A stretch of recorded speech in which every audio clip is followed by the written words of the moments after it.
I had my freeloading cousin evicted from my life, but her tears brought me back. It all started a year ago. My cousin, Hannah, called me in the middle of the night, her voice thick with tears.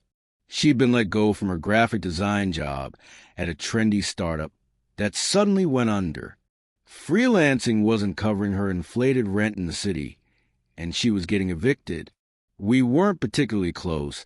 There was a 7-year age gap, and our lives had diverged after college. But she was family.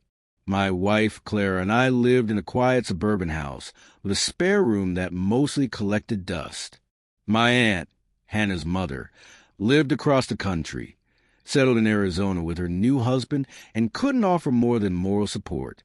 So, against my better judgment, I said yes. You can stay with us, Hannah. Get back on your feet. The agreement was simple. No rent. Just contribute where you can. We didn't even enforce the latter. Clara and I both have solid careers. I'm a project manager. She's a software developer, and an extra mouth to feed wasn't a burden. We told her to focus on finding a new job, to use her savings to pay down any debts, and to not worry about chores. We'd handle it. For the first few months, it was fine. Hannah was clearly depressed, shell-shocked from the sudden change in fortune. She'd mope around in pajamas, sending out applications, getting few replies. We felt sorry for her. We cooked for her, included her in movie nights, even paid for her to join us on a short beach vacation to lift her spirits. We treated her like a sister we needed to protect. The shift began around month 6. The initial shock wore off, but her motivation didn't return. She'd stopped applying for full-time positions, saying the market was soul-crushing. Instead, she'd take the occasional tiny freelance logo design job, just enough to buy herself new clothes or go out with her old friends from the city. My aunt, feeling guilty from afar, started sending her a monthly allowance. I found this out by accident, seeing a notification on her phone screen. When I gently suggested that relying on her mother's charity wasn't a long-term plan, she bristled. I'm not relying on charity, Ben. I'm strategizing. I'm waiting for the right opportunity, not just any job, she'd say, her tone defensive. Our conversations became circular arguments. I'd point out that getting any job, even outside her field, would be better for her mental state and finances. She'd accuse me of not understanding the creative industry, of nagging her, of wanting to control her life. Clara, ever the peacemaker, urged me to back off. She's an adult, Ben. She has to figure it out herself. We're just providing a safety net. But the safety net was starting to feel like a hammock. She had no intention of leaving. The dynamic in our home soured. Polite distance turned into tense silence over dinners. She'd retreat to her room whenever I tried to broach the subject of her future. Our once-okay relationship was deteriorating fast, strained by the unspoken resentment festering under our roof. Then, Clara told me she was pregnant. It was joyful, terrifying, and clarifying news. We sat in our living room, hands clasped, and looked around. The spare room, Hannah's room, was a logical nursery. It was right next to ours. The timeline was immediate. We want to convert it well before the 3rd trimester. The thought of having the difficult, you need to leave conversation with Hannah filled me with dread. I knew how it would go. Tears, accusations of betrayal, guilt-tripping. I didn't want that stress for Clara or the baby. Salvation, or so I thought, came in the form of Hannah's boyfriend, David. They'd been together for about 3 years. He was a good guy, quiet and steady, who had also been caught in the same startup layoff. Unlike Hannah, he'd pivoted quickly, taking a lower-paying job in tech support while he searched for something better. He'd recently landed a decent position at a new firm. He came over one evening when Hannah was out, looking nervous. Ben, I need your help, he said, rubbing his hands together. I want to propose to Hannah. I've been saving for a ring. I want to get a place and ask her moving with me. But it'll take me a few more months to save up a proper security deposit and have a buffer. My parents have offered me their basement, but I can't ask Hannah to move into my parents' basement. A plan, desperate and manipulative, formed in my mind instantly. Here was the perfect exit strategy, wrapped in a romantic bow. I leaned forward. David, what if you didn't wait? What if you found an apartment now, moved in, proposed, and she moved in with you right away? He looked perplexed. How? I can't carry the full rent alone for more than a month or two, even with the new job. Hannah doesn't have any income. I'll cover her half, I said, the words tumbling out. For the first, let's say 4 months. That gives her a hard deadline. For months of living with you, engaged in a new place, the pressure and the happiness will motivate her to find a job. By the time my support runs out, she'll be employed and you'll both be fine. He was hesitant, uncomfortable. That's a huge amount of money, Ben. And shouldn't we be honest with her? Be honest after I urged, look, David, this is for her own good. She's stagnant here. She needs a push, a change of scenery. This is a fresh start. You'll be her husband, not her cousin. It'll work. And honestly, I added, lower my voice, Clara is pregnant. We need the room for the nursery. This way, Hannah leaves for a happy reason, not because we're kicking her out. It spares everyone's feelings. I saw the conflict in his eyes, his desire to do right by Hannah, his financial anxiety, his inherent decency warring with the tempting simplicity of my solution. Finally, the desire to start his life with her won out. He agreed. We shook on it, a secret pact between us. I felt a surge of relief, not guilt. I was solving a problem, orchestrating a happy ending. I was the puppet master ensuring everyone's happiness. Even if they didn't know the strings were there, things moved quickly. David found a nice one-bedroom apartment in a complex closer to his job. He moved in, proposed a week later in the empty apartment with rose petals and candles, as he told me later. And Hannah, ecstatic, said yes. She packed her things from our spare room within days. There were tears in her eyes as she hugged Clara goodbye. She gave me a quick, somewhat stiff hug. Thanks for everything, Ben, she said, but it sounded more like a formality than genuine gratitude. I didn't care. The room was empty. The problem was gone. For a couple of weeks, there was peace. Clara and I started planning the nursery. Then, the invitation for an engagement party went out via social media. I saw the event pop up on my feed. A cocktail party at a downtown bar, organized by Hannah's friends. I wasn't invited. Not personally. Not even on the private guest list. I scrolled, refreshed, thinking it was a mistake. Nothing. Clara wasn't invited either. A cold fury settled in my stomach. After a year of free housing, food, support, and now secretly financing her new life, I wasn't even worthy of an invitation to her celebration. The breaking point came when my aunt called from Arizona, chirping about how beautiful the party had been. Such a shame you and Clara couldn't make it, she said, and I realized Hannah had told her we'd chosen not to come. That was it. I drove to their new apartment, unannounced. Hannah opened the door, her smile fading when she saw my face. Ben, what's up? Why wasn't I invited to your engagement party? The question came out flat, deadly calm. She crossed her arms, leaning against the doorframe, not inviting me in. It was just a small thing with close friends. I'm not a close friend. I'm family. I housed you for a year. She sighed a long, suffering sound. Look, Ben, that's exactly why. The past year was suffocating. You hovering over me, judging every move, nagging me about jobs like I was some kind of delinquent. You didn't help me. You pressured me. You made me feel like a burden in my darkest time. Having you at my party would have just reminded me of all that. I wanted to celebrate, not feel guilty. I've had enough. I just want to move on with David and leave all that neediness behind. Her words were like physical blows, suffocating, nagging, burden, neediness. After all we'd done, the final straw was her next sentence. David told me how you practically begged him to take me off your hands.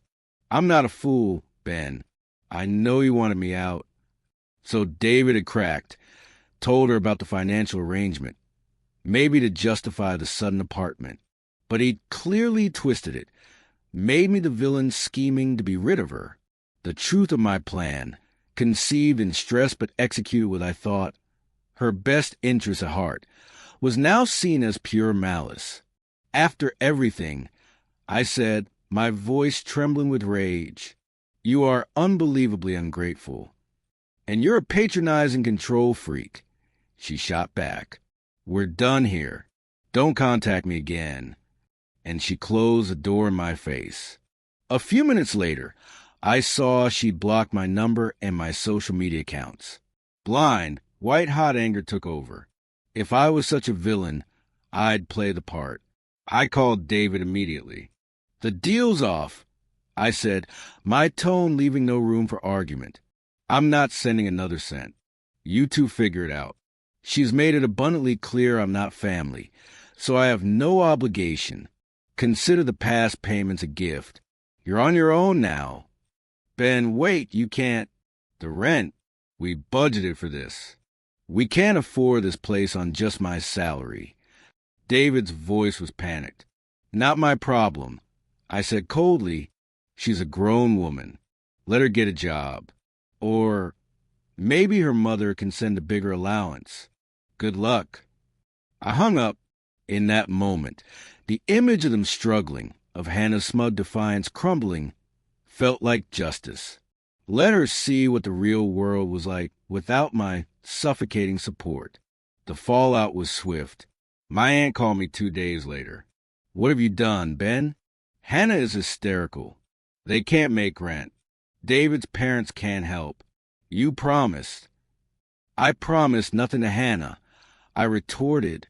She told me in no uncertain terms that my help was worthless, and she wanted me out of her life. I'm respecting her wishes. And you, I added, my bitterness overflowing, you enabled this, sending her money so she could pretend everything was fine instead of getting a job. You never once backed me up when I tried to get her on track. So you deal with it. My aunt called me cruel, manipulative, and strange. She said I should have just talked to Hannah like an adult instead of concocting weird schemes. A small, logical part of me whispered that she might have a point about the scheme, but it was drowned out by the roar of my hurt and anger. I didn't care. I'd built walls, and I was safe behind them with Clara and our coming child. A week later, Hannah unblocked me. A flood of apologetic texts came through. Ben, I'm so sorry. I was stressed and horrible. Please, we can't lose the apartment. Please don't do this. I'll do anything. I read them all, felt a grim satisfaction, then deleted them without replying. She'd made her bed. It was Clara who began to soften the edges of my resolve. As her pregnancy progressed, she talked about family, about forgiveness, about not starting our child's life with this much bitterness. David didn't do anything wrong, she said one night, her hand on her small bump. He trusted you, and you're leaving him hanging. That's not who you are, Ben. You're angry at Hannah, and you have every right to be, but this isn't the way. She was right. After days of internal turmoil, I called David. He sounded exhausted, defeated. I'll reinstate the agreement, I said, each word feeling like a concession, but on new terms. I'll cover the 4 months as originally planned, but it's a loan. Once Hannah gets a job, she pays me back every penny. This is the very last thing I do for her. The relief in his voice was palpable. Thank you, Ben. Thank you. I know she's sorry. She's been looking for jobs nonstop since everything blew up. I don't want to hear from her, I said firmly. All communication goes through you. And David, don't ever make me regret this. I had drawn my line. I focused on Clara, the baby, the nursery taking shape in soft yellows and greens. My aunt tried to reach out intermittently, but I kept her at arm's length. I felt like a fool used by my family. Hannah had used me for a roof. My aunt had used me as a surrogate caretaker so she could feel helpful from afar without doing the hard work. I was done. Then my aunt showed up, just appeared on our doorstep one Saturday. It was a shock. She hated long-distance travel. She'd come for a family dinner with David's parents, and hearing about the pregnancy from Clara, who had maintained a cautious line of communication, decided to come see me. The conversation was a rehash. She was sorry for how she'd handled things, but stood by her opinion that my secret plan was unnatural. I, in turn, explained again the months of tension, the impossibility of a direct conversation. I finally admitted, "You're right. I should have just told her about the baby and asked her to leave. It would have been messy, but it would have been honest. I chose the sneaky way out because I was tired of the fights. That's on me." That admission seemed to disarm her. We moved on to talk about the pregnancy. She was trying, I could see that. She asked, tentatively, if she could visit occasionally after the baby came. I was non-committal, but didn't slam the door shut. A tiny crack had appeared in my wall. Weeks passed. Hannah, true to David's word, got a job. It wasn't a glamorous graphic design role, but a steady position as a production artist at a local print shop. The repayment installments started coming to my bank account. Each transfer was a silent message. No emotional text accompanied them, just a stark memo. Rent Hannah. I preferred it that way. My daughter, Lily, was born on a crisp autumn morning. The world narrowed to her tiny, perfect face, Clara's exhausted smile, and a love so fierce it felt like it could rewrite history. In the quiet, sleep-deprived haze of those first days home, my priorities underwent a seismic shift. The old grudges, the carefully nurtured anger, felt like heavy, useless baggage. My aunt came to stay and help, as promised. One night, over cups of tea while Lily slept in my arms, she broke down. "I failed you, Ben," she said, her voice raw. "I was so worried about Hannah falling apart that I didn't see I was letting you carry the whole weight. I asked you to be her brother, her father, and her landlord, and then I criticized how you did it. That was wrong. I love you both the same, but I wasn't fair. Can you forgive me?" Looking at my daughter, I understood the desperate, imperfect love of a parent in a new way. I saw my aunt's fear for her struggling child, her helplessness from a distance. "I forgive you," I said, and meant it. The final payment from Hannah came through. With it, a simple text. "The debt is clear. Thank you. I would like to see you if you'll allow it." I invited her over. She stood nervously in the living room she'd once lived in, now dominated by a bassinet and pastel blankets. She looked at Lily, and her eyes filled with tears. "I was a fool, Ben." "Not you," she began, her words spilling out in a rush. "I was drowning in shame and fear, and I took it all out on you. You were my lifeline, and I treated you like an anchor, calling you patronizing, shutting you out.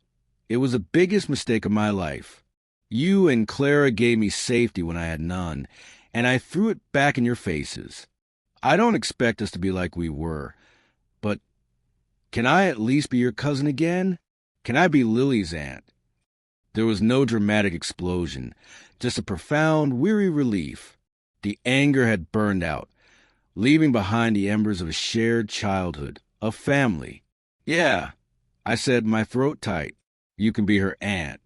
It wasn't an instant fairy tale reconciliation. Trust is rebuilt in small moments. Hannah started visiting, tentatively at first, then regularly. She was fascinated by Lily, gentle and attentive. She'd talk about her job, about planning a small wedding with David, about ordinary things. The entitlement and defensiveness were gone, replaced by a hard-won maturity. On Lily's christening day, our house was full. Clara's family, my aunt, David, and Hannah. Hannah held Lily during the photos, beaming with a genuine, uncomplicated joy. My aunt stood beside me, her hand on my shoulder. Clara leaned her head against me, smiling. I looked around at the imperfect, mended tapestry of my family. The hurt hadn't vanished, but had been woven over by something stronger, a choice to move forward, fueled by the boundless, forgiving love I now held for my own child. The manipulative schemes, the bitter revenge, the slammed doors, they belonged to a past life. The quiet chaos of a family gathering, the weight of my daughter in my arms, the tentative smile from my cousin across the room. This was the present. This was the future we had chosen to build, not out of obligation, but out of the fragile, resilient hope that family, in all its messy glory, is always worth a second chance. The chapter of resentment was closed. We were turning the page, together,